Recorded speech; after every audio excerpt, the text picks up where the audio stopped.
El Collado de Panissars, puerta de los Pirineos. La entrada histórica a la península ibérica por el nordeste es donde empieza el camino gerundense de Santiago. De norte a sur, aquí es donde acaba la Vía Domicia, que partía de Roma, y donde empieza la Vía Augusta, que va hasta Cádiz. Era el eje primordial de comunicaciones del Imperio Romano, y el cambio de nombre se debe al hecho de que la misma vía, en Galia e Hispania, se denominaban de manera diferente.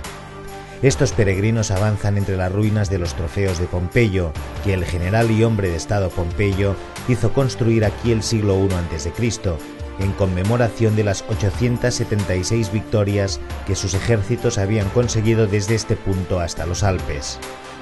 9 siglos después, sobre las ruinas de los trofeos de Pompeyo, se levantó el monasterio benedictino de Santa María de Panissars, un priorato fundado el siglo IX. Lugar de parada y fonda, Santa María de Panissars también era un hospital de camino que ofrecía ayuda a los viajeros, entre los cuales los peregrinos que utilizaban esta ruta tanto para ir como para volver de Santiago de Compostela. Desde lo alto de Panissars se divisa una magnífica vista de la llanura empordanesa, donde continuarán su camino los peregrinos.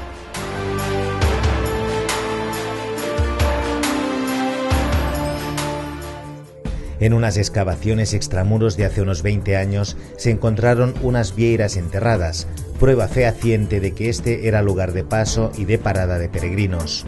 A diferencia de hoy en día, entonces las conchas solo las llevaban los que ya habían hecho el camino.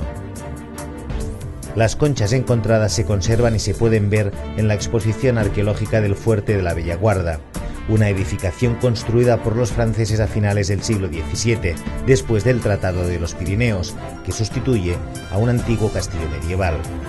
El fuerte está construido sobre un cerro de 423 metros de altura, desde donde domina los collados del Portús y de Panissars. Por eso, por su privilegiada ubicación, siempre ha jugado un papel de gran importancia estratégica. Bajando del collado de Panissars, el primer pueblo que encuentran tanto los peregrinos actuales como los de hace 1000 años es la Junquera. Allí hay la iglesia de Santa María, donde el rector, el capellán Eduard Vives, imparte la bendición del peregrino a los peregrinos que se acercan. El mismo cura también fue peregrino, como lo atestiguan el bordón y la compostela que tiene al lado del altar. El padre Vives también es autor de una trilogía sobre la historia de Panissars, tanto del monasterio como de los trofeos de Pompeyo. La Junquera es una población fronteriza en la que los peregrinos encontrarán todo aquello que puedan necesitar para el camino y además tiene un pequeño albergue.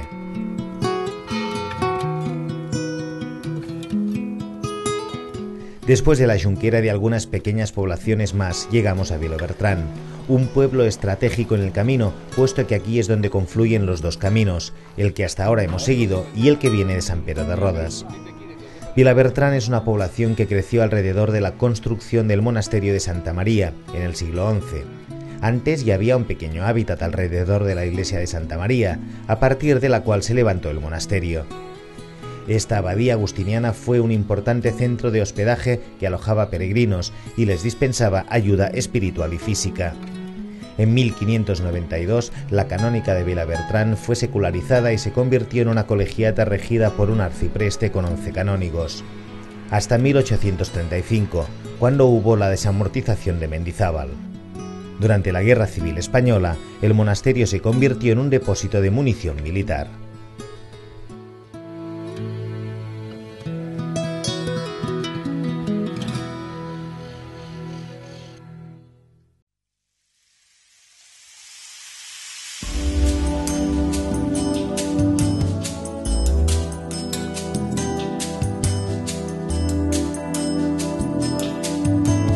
Ya se ha dicho que en Vilabertran confluyen dos caminos, el que viene de Panissars y el que viene de San Pedro de Rodas. Retrocedamos pues un poco al norte por la costa para llegar hasta este monasterio benedictino del antiguo condado de Ampurias, que algunos llamaron el monasterio del fin del mundo. El conjunto monumental de San Pedro de Rodas se levanta majestuoso sobre la montaña de Verdera.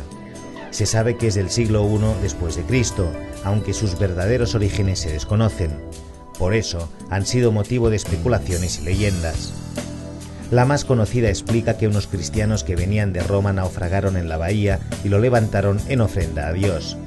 Se dice que eran unos monjes que llevaban los restos del apóstol San Pedro con la misión de custodiarlos, puesto que en Roma el Papa Bonifacio IV temía un ataque de las hordas bárbaras y que éstas pudieran profanarlos. Durante un largo periodo, el poder del monasterio de Sant Pere se extendía desde Barcelona hasta el Rosellón. Su máximo esplendor se sitúa entre los siglos XI y XII. La importancia creciente del cenobio lo convirtió en un destino de peregrinajes, especialmente con ocasión de los jubileos de la Santa Cruz de Mayo, que fueron celebrados hasta finales del siglo XVII. Desde su magnífica atalaya, Sant Pere de Rodes domina las bahías de Llançà y el Port de la Selva y la llanura empordanesa. En un día claro las vistas son absolutamente espectaculares. Los peregrinos que pasan por aquí deben aprovechar para recrearse en la contemplación del mar, que no volverán a ver hasta que lleguen a Galicia.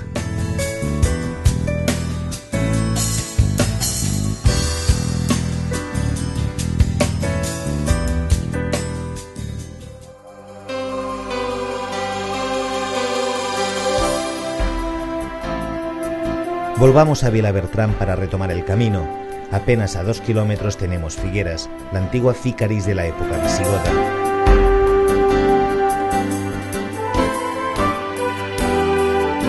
Esta población hoy es conocida mundialmente por la figura de Salvador Dalí, que trae cientos de miles de visitantes cada año a su museo, atraídos por el talento que el genial pintor ampurdanés transmitió a sus obras. Al lado hay la iglesia de Sant Pere, un edificio de estilo mayoritariamente gótico, que se antoja como un refugio en medio del jaleo turístico.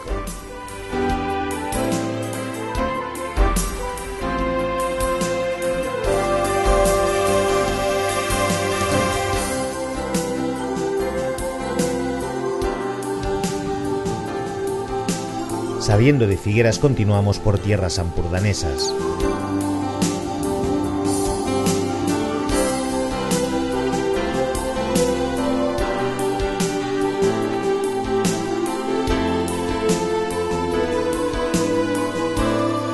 El Fluvià, que nace en la Garrocha y desemboca en el Golfo de Rosas, en el Ampurdán.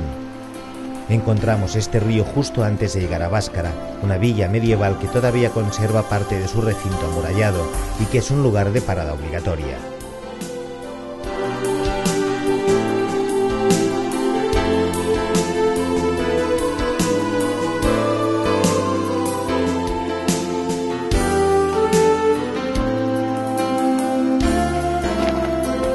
Muy cerca de Báscara hay Urriols. Este edificio es el castillo que se remonta al siglo XII. Joan Amades, un destacado etnólogo y folclorista catalán, narró una singular leyenda. Regresando de las cruzadas, el caballero del castillo mató a su mujer y al amante que ésta tenía, que era el hermano del caballero. No obtuvo perdón por su crimen y se convirtió en peregrino. Después de visitar el Santo Sepulcro y los lugares sagrados, el caballero Bach obtuvo la absolución del Papa. Cuando volvió a su tierra, en recuerdo del peregrinaje, añadió 3 conchas a su escudo e hizo esculpir una en la puerta del castillo.